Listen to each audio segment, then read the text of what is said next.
औज़ुबिल्लाहिमिनश्शैतानिर्रजीम बिस्मिल्लाहिर्रहमानिर्रहीम।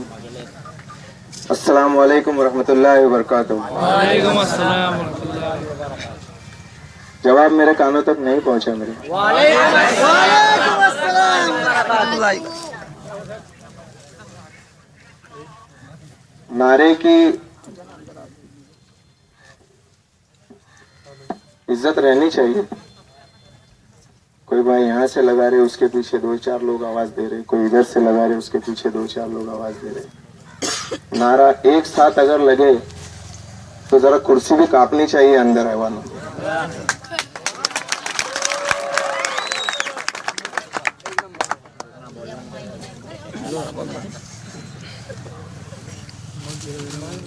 मुअज़्ज़िज़ उलमा इकराम, जिम्मेदारान जमीयत उलमा हिंद, जिम्मेदारान अल्पसंख्यक विकास परिषद, जिम्मेदारान मुहिब्बान और चाहने वाले कुल हिंद मजलिस इत्तेहादुल मुस्लिमीन। यकीनन ये नाम सब अलग अलग है, लेकिन परेशानियां, मुसीबतें हम सब पर एक ही है। और ये इस बात का सबूत है कि आज किसी एक ही उन्वान पर, एक ही मुद्दे पर हमारे रिजर्वेशन के हक के लिए अलग अलग बैनर भी एक ही झंडे तले आके सब खड़े हुए हैं।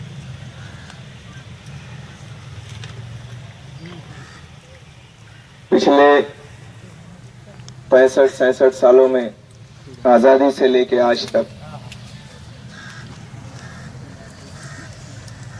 ये हाल रहा कि हमने जो है सजे सजाए डाइज, सजे सजाए स्टेज के सामने खड़े रहकर, सामने बैठकर सिर्फ आज तक हमसे तालियां बजवाई गई, हमसे नारे लगवाए गए, उनकी बातों के ऊपर हमें लब्बैक कहने लगाया गया।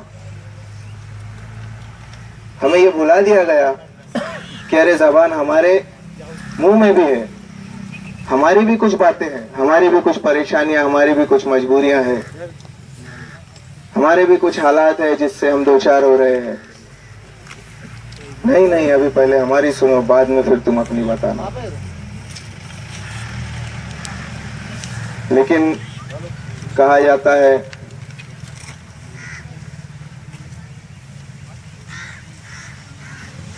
कि कुछ ऐसी लचक फितरत ने दी है कि जितना दबाओगे उतना उभरेगा। खैर 65-66 साल लगे, लेकिन इतना दबाने के बाद अब उभरे हैं, तो इस मुनज़्ज़म तरीके से उभरा जाए, ऐसे उभरा जाए कि 1 लाख लोग अगर आवाज लगाए तो आवाज एक ही सुनाई देनी चाहिए।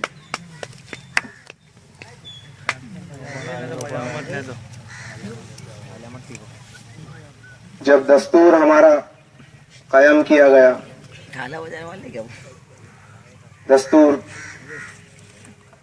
कायम करने के लिए जो कमेटी तश्कील दी गई, उसके सदर बैरिस्टर डॉक्टर बाबा साहब अम्बेडकर को बनाया गया। जब उन्होंने दस्तूर में, कॉन्स्टिट्यूशन में कलम 15/4/16/2 डाली और दस्तूर जब हवाले किया इस मुल्क के, उनसे पूछा गया, मौलाना इस्माइल ने पूछा था कि बाबा साहब आपने कलम 15/2 और 16/4 में जो है जो रिजर्वेशन की बात कही, तो रिजर्वेशन किसको दिया जाएगा? बाबा साहब ने कहा था कि रिजर्वेशन आर्थिक तौर पे, सामाजिक तौर पे और शैक्षणिक तौर पे पिछड़े हुए वर्गों को, पिछड़े हुए लोगों को दिया जाएगा। और सेंट्रल गवर्नमेंट के साथ साथ स्टेट गवर्नमेंट्स को भी अधिकार रहेगा कि अपने स्टेट में जो तबका पिछड़ा हुआ है इन तीनों तरीकों से, समाजी, माशी और एजुकेशन की, उससे उनको वो दे, उनको इख्तियार है। लेकिन एक शरंगेजी, एक फितना अंगेजी ये की गई कि 1950 में एक प्रेसिडेंशियल ऑर्डर पास किया गया जो हमारे कॉन्स्टिट्यूशन पे, हमारे आईन पे बदनुमा धब्बा है, दाग है, जिसको आज तक हम धोने की कोशिश कर रहे हैं। ये कहा गया कि मजहब के बुनियाद के ऊपर रिजर्वेशन नहीं दिया जाएगा। यकीनन मजहब की बुनियाद पे नहीं देना चाहिए, लेकिन किसने मांगा था? कोई ये बताएगा कि भाई हम फला कम्युनिटी से है तो हमें दीजिए, हम फला कम्युनिटी से हमें दीजिए, हम फला कम्युनिटी से हमें दीजिए? किसी को नहीं, किसी ने नहीं मांगा। सब ने यही कहा अपने दस्तूर के दायरे में रहते हुए कि भाई फला कम्युनिटी का एक विशेष तबका जो है इन समस्याओं से जूझ रहा है, जिसको कॉन्स्टिट्यूशन ने हक दिया है आर्थिक, सामाजिक और शैक्षणिक तौर पे, आप उनको रिजर्वेशन दीजिए। क्या हमारी हालात उस वक्त भी यही थी जिस वक्त अंग्रेजों का कब्जा था इस मुल्क पे? उससे पहले तो सुल्तानिया हमारी थी। लेकिन क्या हुआ कि उनके जाने के बाद में एक उरूज पर कायम कौम ज़वाल पजीर हुई। आज ये हाल है कि हम नौकरियां ढूंढते हैं, नौकरियों के लिए लड़ते हैं, वरना हमने तो हुकूमत के सिवा कुछ भी नहीं किया।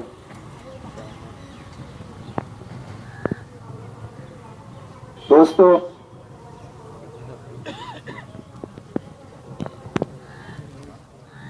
एक मिसाल मैं दूंगा, मिसाल नहीं, ये हुआ वाकया कि जब ये कहा गया कि मजहब के बुनियाद पे रिजर्वेशन नहीं दिया जा सकता, तो किस तरीके से दोहरा मापदंड इस्तेमाल किया जा रहा है, मैं उसकी एक मिसाल दूंगा। हमारे यहाँ मौजूद है सुतार बिरादरी के हमारे जिला सदर हाजी मोहिउद्दीन साहब। उनके बच्चों का इंजीनियरिंग में एडमिशन कराया गया शहादा के स्कूल में। रिजर्वेशन के उस पे, ओबीसी के रिजर्वेशन कोटे में, जब दुलिया उनके सर्टिफिकेट वैलिडेट करने के लिए भेजे गए तो ये कहते हैं कि जीआर जो शासन का पास हुआ है उसके अंदर तेली है, धोबी है, सुतार है और सब है, लेकिन हिंदू तेली, हिंदू धोबी, हिंदू सुतार और भी बहुत सारी उन्होंने जातियां बताई, वैसा है। इसमें मुस्लिम बोल के कहीं पर भी उल्लेख नहीं है। तो मुस्लिम सुतार जब इसमें नहीं है तो हम वैलिडेट करके नहीं देंगे। तो आप अपने दिल पे हाथ रख के बताओ कि क्या ये दोहरी नीति नहीं है हमारे साथ में? क्या हमें ये बोल के लौटाया नहीं गया कि जीआर के अंदर जो है मुस्लिम होना चाहिए, उल्लेख होना चाहिए? जब तुम वैलिडेट करने की बात आती है तुम हमारा मजहब पूछते हो, हमारा मजहब जीआर में बताने के लिए कहते हो, और जब हम रिजर्वेशन मांगते हैं तो मजहब के आधार पे नहीं दिया जाएगा, इस तरीके की बातें की जाती है। क्या ये दोहरी पॉलिसी हमारे साथ में नहीं इख्तियार की जा रही है? और फिर बातें होती है सबका साथ और सबके विकास की। अरे भाई 125 करोड़ का हमारा मुल्क है आबादी का, 15% 16% मुसलमान कोई अहमियत नहीं रखता। 20-25 करोड़ लोग कोई अहमियत नहीं रखते। क्या उनको लिए बगैर विकास मुमकिन है सबका? सब में फिर किसको गिना जाता है? क्या हम इस मुल्क के रहवासी नहीं है? क्या हम इस मुल्क के सिटीजन नहीं है? क्यों हमारे साथ ये दोहरा रवैया अख्तियार किया जाता है?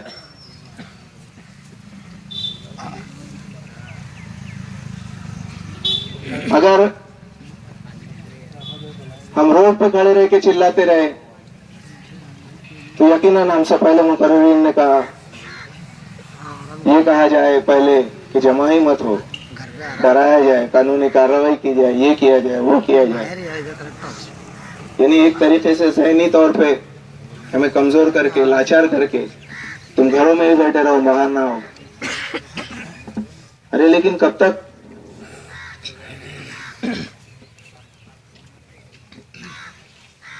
बेशक काफी देर लगी हमें उठते हुए, 65-66 साल हुए।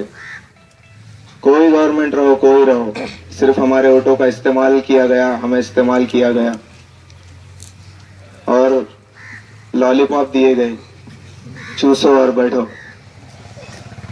अभी तक लॉलीपॉप ही चूसते रहे कि आज नहीं कल देंगी हमारी गवर्नमेंट, आज नहीं कल देंगी हमारी शासन हमको। इसी हिंदुस्तान में, हमारे मुल्क में क्या सिर्फ मुसलमान रहने वाले हैं और दूसरी बिरादरियां और दूसरे समाज नहीं है? क्या उन लोगों ने आंदोलन नहीं किया? क्या उनकी मांगों को लेकर उन्होंने रास्तों पे अपनी कुर्बानियां, अपनी जानें नहीं दी? फिर हम क्यों डरते दबते? दोस्तों, उलमा इकराम की मौजूदगी में हमारे रऊफ भाई ने भी कहा और मैं भी जसारत कर रहा हूं वापस कि यकीनन जेल जाना, जेल भरना, अगर गुनहगार है तो ही जाएगा, ऐसा नहीं। हम अपने हक के लिए भी अगर जाना पड़े तो क्यों नहीं तैयार होते? होना पड़ेगा।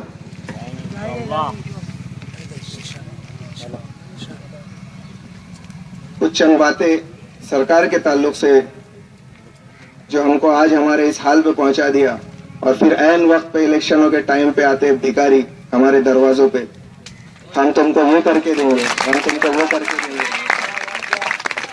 अरे 4 साल राज कर रहा था तब नहीं सोचा? आखिरी वक्तों में याद आता कि ये करने का है, वो करने का है, हम आइंदा इलेक्शन में करके देंगे, जिता के दो। सिर्फ ये गाजर रहती है।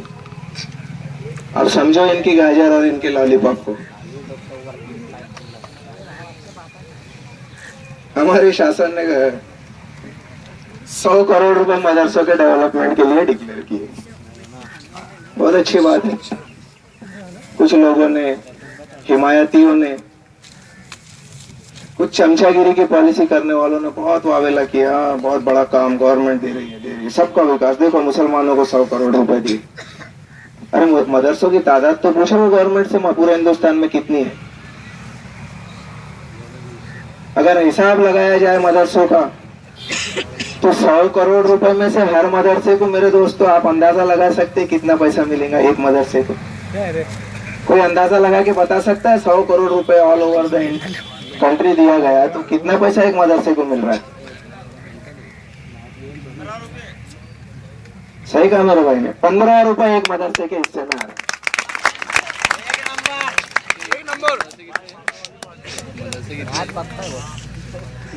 मदरसा कायम 1450 साल पहले से हुए। सिर्फ हिंदुस्तान में है कि पूरी दुनिया में है? पूरी दुनिया में। और कोई गवर्नमेंट से मांगे 50-100 करोड़ किसी ने? नहीं मांग। क्यों उपकार कर रहे? क्या हमारे उलमा इनकी भीख के वो है? हमारे मदरस इनकी भीख के वो है? हमने नहीं मांगा भाई। ऊंट के मुंह में जीरा भी नहीं देते और वो इम्प्लीमेंट होते होते पैसा वापस चले जाता। सिर्फ डिक्लेयर होता कि भाई दिया हमने। कहाँ दिया अगर पूछा जाए तो पता नहीं, वापस आ गया, मिला नहीं।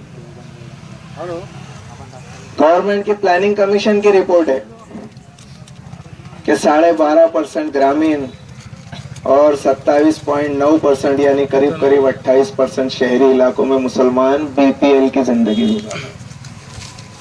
बीपीएल यानी बिलो पॉवर्टी लाइन। हम एक, क्या कहा जाए कि हमारी माशी हालत ये हो गई है कि रोजमर्रा की जिंदगी जीने के लिए जितनी जरूरत है हमारी, हम वो भी नहीं पूरा कर पा रहे हैं। ये हुकूमत की रिपोर्ट्स है, ये हम किसी पे इल्जाम नहीं लगा रहे हैं। जो प्लानिंग कमीशन ने रिपोर्ट दी थी। लेकिन बताओ, इतनी बड़ी तादाद में अगर कभी बीपीएल से भी नीचे की लाइन में हम जिंदगी गुजार रहे हैं, कितने लोगों को बीपीएल की फैसिलिटीज मिल रही है? कितने लोगों के पीले राशन कार्ड है जो बेचारे किराए के मकानों में रहते हैं, मजदूरी करते हैं? अरे मजदूरी के बाद तो मनरेगा के नाम पे स्कीम चलाई गई। कितने मुसलमानों को मनरेगा में, एक मट्टी उठाने वाले कारागिर के लिए भी हमारे वो जगह नहीं है गवर्नमेंट के पास। क्या सबके साथ और सबके विकास की बात की जाती है?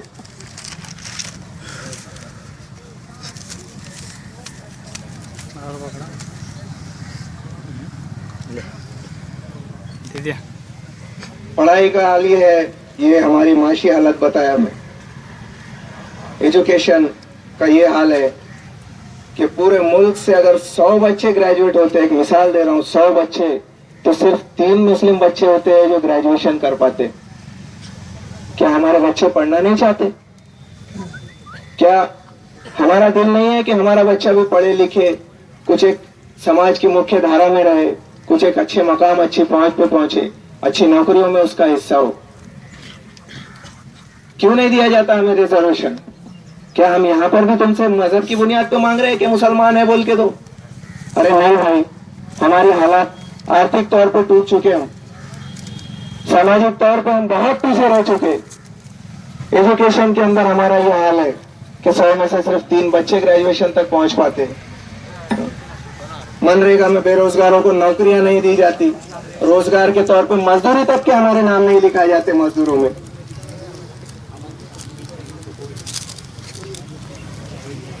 महाराष्ट्र की 14% मुस्लिम आबादी में 14%, करीब करीब 1.5 करोड़ के आसपास मुसलमान महाराष्ट्र में। 14% में IAS और IPS कितने हैं भाई?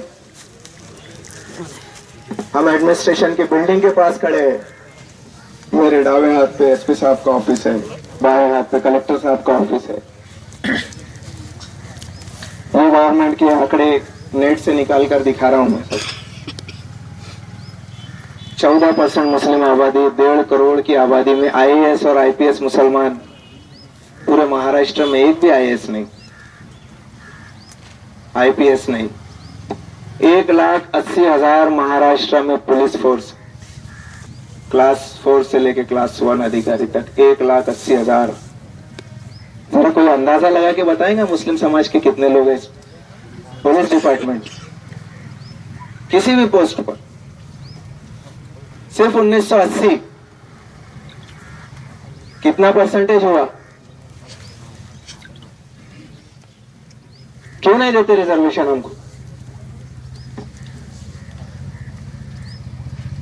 कहा जाता है हज सब्सिडी दे रहे हैं मुसलमान समाज। कुछ शरपसंद तंजीमें उसकी मुखालिफत करती है, मत दो, खत्म करो, मत दो, खत्म करो। मुसलमान लागू चाले करता है।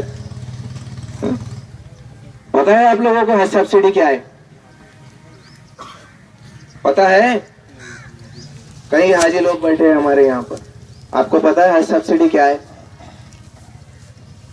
गवर्नमेंट डिक्लेयर करती है हम हर साल मुस्लिम समाज को 550 करोड़ रुपए हज सब्सिडी देते हैं। पूरी दुनिया में एक ऐसा पहला तबका है कि जो बोल रहा है हमको सब्सिडी मत दो, खत्म करो ये सब्सिडी। आप जानते हो कि एक उम्रा करने के लिए जाने वाला मुसलमान अगर उम्रा के लिए किसी प्राइवेट एयरलाइन से भरता है टिकट, 14,500-15 हजार रुपए में जाके आता है उम्रा करके। हज सारी मकामात मुकद्दसा जो है सभी वही है, सिर्फ एक स्पेशल वक्त होता है हज के लिए। आपको हज के महीने में जाना है, बाकी दिनों में आप उम्रा करके आ सकते। तो क्या बात है भाई, 14,500-15 हजार रुपए में एक इंसान अगर उम्रा करके आ रहा है तो उसको 57,000 रुपए भर रहे हैं आप हज के लिए। ये सब्सिडी दी जा रही है क्या? ये सिर्फ हमारे नाम पर एयर इंडिया को फायदा पहुंचाया जा रहा है और एहसान मुसलमानों के ऊपर कि हज सब्सिडी दे रहे हैं हम लोग आज इसके लिए परेशान हाल है कि हम ये सब चीजें मालूम ही नहीं करना चाहते। हमें मालूम ही नहीं, कब पता चलेगी? जब हम लोग हमारी रोजमर्रा की जिंदगी से हटकर थोड़ा सा समाज के बारे में भी सोचेंगे। यकीनन काबिल मुबारकबाद, काबिल तहसीन है जमीयत उलमा हिंद कि उन्होंने अपनी बात, अपनी आवाज रखने के लिए एक स्टेज मुहैया किया, एक स्टेज फराहम किया। 550 करोड़ रुपए की हज सब्सिडी के अंदर सऊदी गवर्नमेंट एक तरफ का ईंधन गवर्नमेंट को फ्री देती है कि वहां से आने के लिए ईंधन सऊदी गवर्नमेंट देती है। कितना पैसा लगता है हाजी को हज करने के लिए? वो 15,000 में भी कम हो जाएंगे अगर एक साइड का ईंधन गवर्नमेंट दे रही है।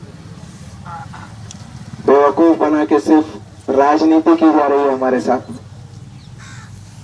और इतना सब समझने जानने के बाद भी हम अगर कभी हमारे हक के लिए नहीं आए, तो हम अगर अपने आप को दीनदार मुसलमान, एक ईमान वाला पक्का मुसलमान कहते हैं, तो क्या ये हमारे आबा व अजदाद ने नहीं कहा कि जुल्म के खिलाफ जितनी देर से उठोगे उतनी ज्यादा कुर्बानियां तुमको देनी पड़ेंगी? क्या ये हमारे ऊपर जुल्म नहीं किया जा रहा है? क्यों नहीं उठ रहे हम लोग अपने जुल्म के खिलाफ? सच कहा रऊफ भाई ने कि लोगों को जाने के लिए रास्ता नहीं मिलना चाहिए था, यहाँ से गाड़ियों को जाने के लिए। कितनी तादाद में आए हम हमारा हक मांगने के लिए?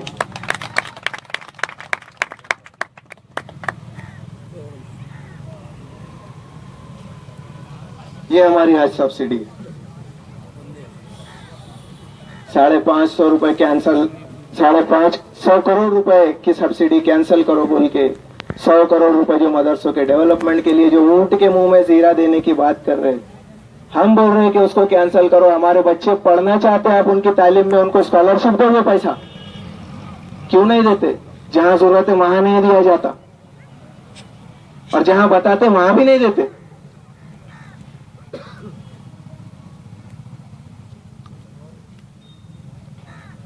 बीपीएल कैटेगरी में पूरे महाराष्ट्र में यकीनन ये एहतजाजी धरने हो रहे, लेकिन हम नंदुरबार के रहने वाले, मैं ज्यादा दूर की सैर नहीं कराते। नंदुरबार के बारे में बताऊंगा आपको।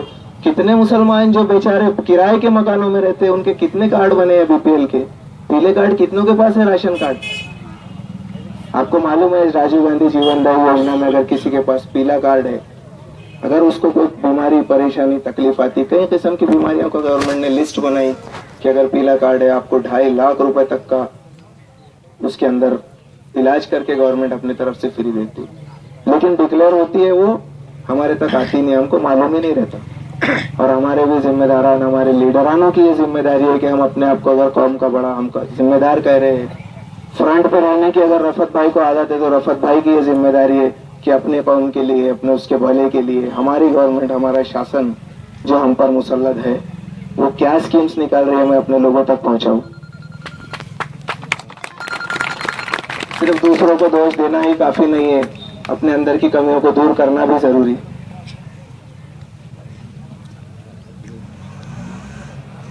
स्वर्ण जयंती शहरी रोजगार योजना है, कितने लोगों को पता है? नगर पालिका में उसका ऑफिस है, पता है किन लोगों को मिलता है? वो पीले राशन कार्ड वालों को मिलता है। 10 साल के बाद उसका सर्वे होता है। अभी 2015 या 16 में वापस सर्वे होगा। किस लीडर ने बताया सर्वे होगा? भाई अपने नाम दर्ज करवाओ, फिकर लो जरा सी।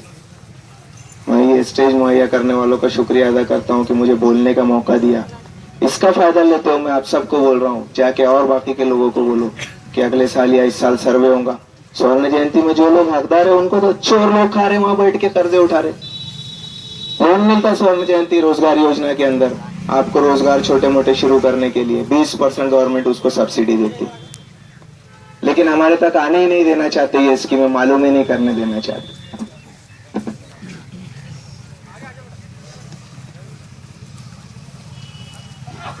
सच्चर रंगनाथ मिश्रा कमीशन की रिपोर्ट, महमूदुर रहमान कमेटी की रिपोर्ट हमारे रऊफ भाई लेके बैठे हैं साथ में। उस रिपोर्ट का हवाला देता हूँ। ये तो हमने नहीं कायम की थी, हमने तो नहीं बनाई थी ना, गवर्नमेंट ने बनाई थी। सच्चर आयोग जो बनाया गया, जिनके नाम से बनाया गया, सुप्रीम कोर्ट के रिटायर्ड चीफ जस्टिस है न्यायाधीश सच्चर साहब, राजेंद्र सच्चर। पूरे मुल्क का उन्होंने सर्वे करके निकाला।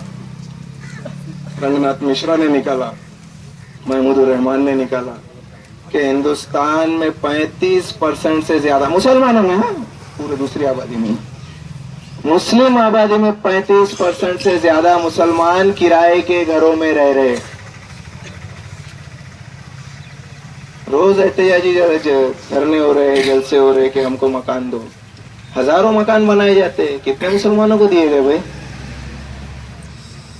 फिर हम मांग रहे रिजर्वेशन दो, क्यों नहीं दिया जाता? हम तो हमारे मजहब के आधार पे नहीं मांग रहे भाई, अभी हमारे हालात बता रहे हैं आप लोगों को, ये गवर्नमेंट की रिपोर्ट्स के आधार पे मांग रहे, नहीं दिया जाता। 2011 की सेंसस की रिपोर्ट है, लिटरेसी रिपोर्ट है, दूसरे समाजों की निस्बत मुसलमान लिटरेसी में 77%, दूसरे समाज 92%। हम तो शैक्षणिक तौर पे भी मर गए, कहीं नहीं बचे। आर्थिक तौर पर टूटे हुए हैं, मजदूरी में भी हमारे नाम नहीं आते कहीं। सामाजिक तौर पे तो कहीं नंबर ही नहीं लग रहा, मीलों दूर पीछे रह चुके हम लोग। क्या अब भी गवर्नमेंट रिजर्वेशन नहीं देंगी हमको? क्या यही दोगला रवैया हमारे साथ इख्तियार किया जाएगा? ये कहा गया था हमारे हाजी मोहिउद्दीन साहब को कि गवर्नमेंट के जीआर में लिख के लाओ मुस्लिम सुतार, उस वक्त आपका सर्टिफिकेट वैलिडेट करके दिया जाएगा। क्यों ये दोहरा मापदंड कहा गया? रिजर्वेशन के टाइम पे कहते हो कि जात के आधार पे नहीं दिया जाएगा, और सर्टिफिकेट वैलिडेट करना रहा तो बोले जात लिख के लाओ आप। हम लोग नागपुर अधिवेशन में गए, उस वक्त के जो मिनिस्टर थे, कौन थे हाजी साहब?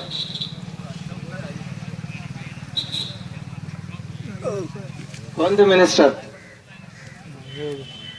हम लोग नागपुर अधिवेशन में उनके कैबिन में जाके बैठे कि साहब गवर्नमेंट क्या ये कहती नहीं कि भाई धर्म के और मजहब के आधार पर रिजर्वेशन नहीं दिया जाता? उन्होंने कहा हाँ सच बात है कि नहीं दिया जाता। मतलब साहब फिर आपकी दूरी है कि जो है कमिश्नर या जो कोई भी जिम्मेदार बैठे हैं सर्टिफिकेट वैलिडेट करने के लिए, सिर्फ इसके लिए नहीं करके दे रहे कि आपके जीआर की लिस्ट के अंदर मुस्लिम सुतार नहीं लिखा है, मुस्लिम धोबी, मुस्लिम तेली नहीं लिखा हुआ है। ये क्या, ये हमारे साथ पार्शियलिटी नहीं है? एक तरफ तो रिजर्वेशन देने के लिए कहते हो कि मजहब के आधार पे नहीं दिया जाएगा, और जिन लोगों को है मिला हुआ उनके काम के बिना पे उनको क्यों कहा जाता है कि फिर मुस्लिम लिखा के लाओ बोल के? जब ये मुद्दे से बात की, उन्होंने उनके सचिव को बुलाया और हमारे लेटर के ऊपर लिख के दिया कि 7 दिन के अंदर आप इम्प्लीमेंट करो, उन लोगों का ऑर्डर निकालो, या फिर जीआर में मुस्लिम बोल के उल्लेख करो, या फिर उनको ऑर्डर करो कि भाई आप लोगों ने धर्म के आधार पर उनसे क्यों मांगा बोल। 1 साल वो बच्चों ने एग्जाम्स नहीं दिए उनके सर्टिफिकेट वैलिडेट होने की वजह नहीं होने की वजह से। हाई कोर्ट में बुजुर्ग ने केस लड़े। तो कितनी जद्दोजहद करनी पड़ेगी हमको? क्या अब भी हम जागेंगे नहीं? मैंने पहले भी कहा, अब भी कह रहा हूँ, उलमा इकराम की मौजूदगी में जसारत कर रहा हूँ कि हमारे आबा अजदाद, हमारे बुजुर्गों ने जितना अच्छा दीन हमको दिया, उन्हीं का कौल है कि जुल्म के खिलाफ जितनी देर से उठोगे उतनी बेदर कुर्बानियां तुमको देनी पड़ेंगी। क्या इतनी कुर्बानियों से भी हम लोग नहीं जागे अब तक?